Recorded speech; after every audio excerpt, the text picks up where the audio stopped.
আল্লাহকে সিজদা করা নাকি আল্লাহর জন্য সিজদা করা, এটা একটু বিস্তারিত বলবেন? প্রশ্নটা আসলে বুঝার ভুল হয়েছে অনেকেরই। আল্লাহকে সিজদা করা যদি এটা বোঝায় যে আমরা আল্লাহকে জগতের বুকে সৃষ্টির ভিতরে আছে মনে করে তাকে সিজদা করতেছি। অনেকে যে বলে সৃষ্টির আল্লাহর পায়ে সিজদা করে,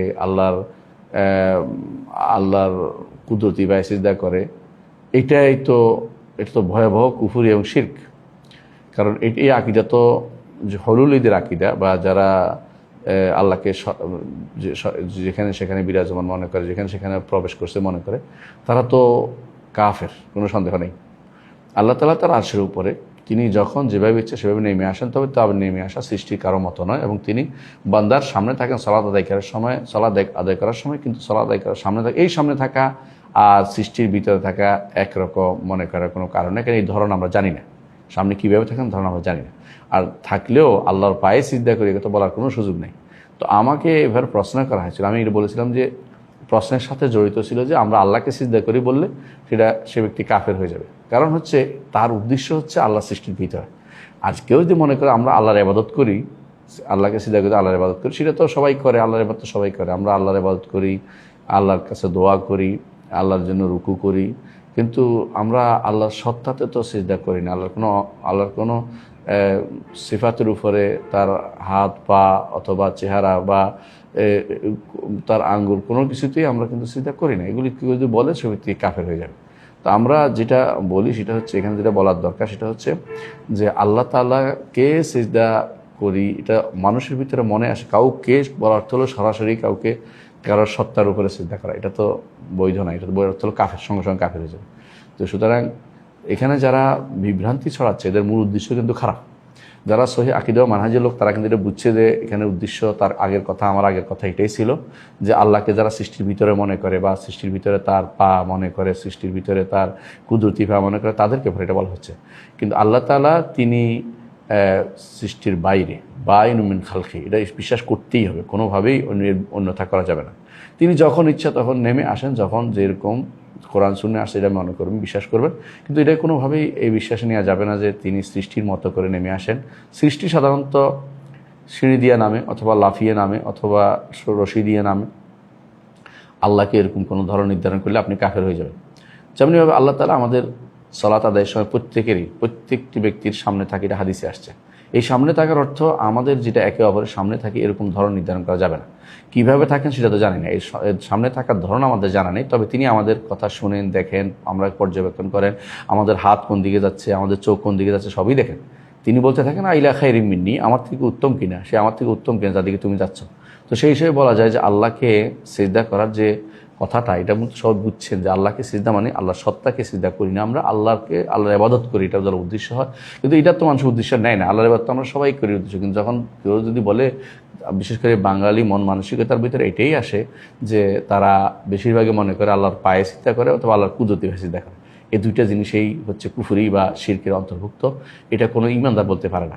এটাকে সাবধান করার জন্য বলছি যে আমরা আল্লাহকে সিজদা করি না, আল্লাহর জন্য সিজদা করি, আল্লাহর জন্য ইবাদত করি, আল্লাহর জন্য আমাদের সমস্ত কর্মকাণ্ড পরিচালনা করি। সুতরাং এইটা যদি কোনো কেউ ভুল বুঝে, ইচ্ছাকৃত বিভ্রান্তি তৈরি করে, যাতে করে সে আল্লাহকে হলুলি সাব্যস্ত, মানে আল্লাহকে সৃষ্টির ভিতরে সাব্যস্ত করার জন্য প্রচেষ্টা লিপ্ত আছে, অর্থাৎ এর মধ্যে সে বিভ্রান্তি ছড়ানোর চেষ্টা করছে। তো স্পষ্ট কথা বোঝা দরকার, আমরা আল্লাহর জন্য ইবাদত করি। আল্লাহর কে জন্য যদি এক অর্থ হয় তো অর্থ ঠিক আছে, কিন্তু মানুষ যেহেতু ভুল বুঝে, নিয়ম হচ্ছে যখন কেউ ভুল বুঝে তখন ভুলটা তখন হয়ে যায়, আলফাজ মুজমালা হয়ে যায় যখন শব্দটা, তখন সেটাকে স্পষ্ট করে দিতে হয়। আমরা এর আগেও বলেছি, কেউ যদি বলে যে আল্লাহর জ্ঞান সর্বত্র, এটা আগে সবাই বলতে পারতো, এটা অর্থ বুঝতে যে আল্লাহ তাআলা সব কিছু জানেন আরশের উপর থেকে, এটা উদ্দেশ্য। এখন তারা মনে করে আল্লাহকে আরশের উপর মানবে না, আল্লাহর জ্ঞান সর্বত্র মানে আল্লাহ সর্বত্র, এটা বুঝান তারা চিন্তা করে। এই জন্য আমরা বলি যে জ্ঞান বলতে যদি বুঝান যে আল্লাহ সব কিছু জানেন, তাহলে তিনি আরশের উপর থেকে সব কিছু জানেন। আর যদি মনে করেন যে আল্লাহর জ্ঞান সৃষ্টির ভিতরে, তার গুণটি সৃষ্টির ভিতরে রয়ে গেছে, তাহলে সে ব্যক্তি কাফের, কোনো সন্দেহ নেই। কারণ ভুল বুঝাবুঝির জায়গাতে স্পষ্ট করে দেয়া এটা ঈমানি দায়িত্ব, এবং এটার কারণেই আলফাজ মুজমালা তৈরি হয় যুগে যুগে। আমরা একটা উদাহরণ দিয়ে বুঝতে পারবেন। আগেকার সালবে সালেহিন, বিশেষ করে ইমাম আহমদ ইবনে হাম্বল, তিনি কেন একটা কথা বলতেন যে আল কোরআনু কালামুল্লাহ, কোরআন আল্লাহর বাণী, এরপরে গায়রু মাখলুক শব্দটা বলতে হবে তিনি কেন বলতেন। আল কোরআন কালামুল্লাহ সল্প সালের মধ্যে কোরআন আল্লাহর বাণী এটুকু বলতেন, যথেষ্ট মনে করতেন, কারণ তখন পর্যন্ত এটা দিয়ে ভিন্ন অর্থ, ভুল অর্থ নেওয়ার কোনো সুযোগ কারো কাছে ছিল না।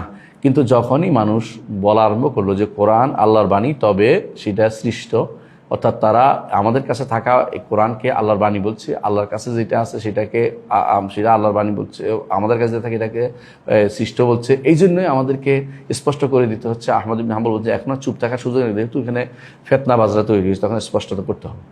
যেমন সাহাবায়ে কেরাম বা তাবেঈনরা সবাই বলতেন যে আল্লাহ আলা আরশি, এটুকু যথেষ্ট মনে করতেন, তারা বর্ণনাগুলিতে আসছে।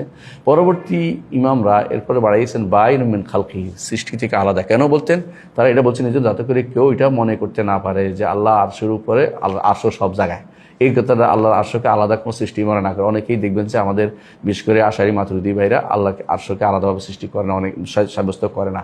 অনেকেই তাদের মধ্যে আবার যারা সহি আকীদাও বিশ্বাস তারা প্রভাবিত, তারা আলহামদুলিল্লাহ সাব্যস্ত করে। কিন্তু যারা আছে যারা কালাম শাস্ত্রবিদ বা যারা দার্শনিক যারা প্রভাবিত, তারা আল্লাহকে আরশকে আলাদা সৃষ্টি মনে করে না, আরশের উপরে আল্লাহ এটা মনে করে না। তারা এই জন্য সলফে সালেহীন যারা দেখেছেন যে এখানে ফিতনা তৈরি হয়েছে, তখন তারা বলছেন যে না, এখানে স্পষ্ট করা দরকার রয়েছে। এই স্পষ্ট করার জন্য তারা বলেছেন যে বাইনুম মিন খালকিহি, আল্লাহ সৃষ্টি থেকে আলাদা। এইভাবে যখনই কোথাও অস্পষ্টতা থাকবে সেখানে স্পষ্ট করা এটা আলেমদের দায়িত্ব। এই জন্য যখনই কেউ বলবে আল্লাহকে সিজদা করি, তখন স্পষ্ট করে বলে দেবেন যে আল্লাহকে সিজদা করার অর্থ তুমি আল্লাহর সত্তায় সিজদা করো না, আল্লাহর কোনো সিফাতে সিজদা করো না, এটা বলতে হবে। আল্লাহকে সিজদা করি, আল্লাহর ইবাদত করি এটা বলো, এবং আল্লাহ তাআলা দাসত্ব করি এটা বলো, এবং আল্লাহ তাআলা যে নির্দেশ যেটা পালন করি এটা বলো, এবং আল্লাহ তাআলা যেখানে নির্দেশ দিয়েছে সেখানে পালন করি। রুকু করতে বলেছেন যেখানে যেভাবে সে পদ্ধতি করি, সিজদা করতে বলছেন যেখানে সেখানে করি। কিন্তু আল্লাহকে তিনি আরশের উপর তিনি আছেন, তাকে আমরা সন্তুষ্ট করার জন্য কাজটা করছি, এবং তিনি আমার সালাতের সামনে আছেন, এর অর্থ এই নয় যে তার পায়ে আমি সিজদা করছি। এটা স্পষ্ট করে দেওয়া এটা ঈমানদারের দায়িত্ব। যারা এর বিপরীতটা আকীদা পোষণ করে তারাই শুধুমাত্র এখন বিভিন্ন কথা দিয়ে, কথার ফুলঝুরি দিয়ে আমার বক্তব্যকে অপব্যাখ্যা করেছেন। সুতরাং আমরা অপব্যাখ্যার সুযোগ দিতে চাই না। স্পষ্ট বুঝে নেবেন যে কেউ যদি, আবারও বলছি, কেউ যদি আল্লাহকে সিজদা করি, তাহলে তার যদি এর উদ্দেশ্য থাকে, এই উদ্দেশ্য বেশি থাকে, এই জন্য এটা বলা যে আল্লাহ তাআলা সৃষ্টির ভিতরে, এবং আল্লাহ তাআলা তিনি তার পায়ের উপর সিজদা করছি অথবা তার কুদরতি ভাবে সিজদা করছি, এরা সব কাফের, ঈমানদার না। আল্লাহ তাআলা তিনি আরশের উপরে, সৃষ্টির ভিতরে তার কোনো কিছু অংশ নেই। যে ব্যক্তি এরকম কিছু মনে করবে সে ব্যক্তি ঈমানদার থাকতে পারে। একমাত্র আল্লাহর বাণী শুধুমাত্র আল্লাহ তাআলা আমাদেরকে দিয়েছেন, যা দিয়ে আমরা আল্লাহর ইবাদত করি, এর বাইরে কোনো গুণ সৃষ্টির ভিতরে নয়। এই কথা আমাদেরকে ঈমান রাখতে হবে। আশা করি বিষয়টি বুঝে আসছে।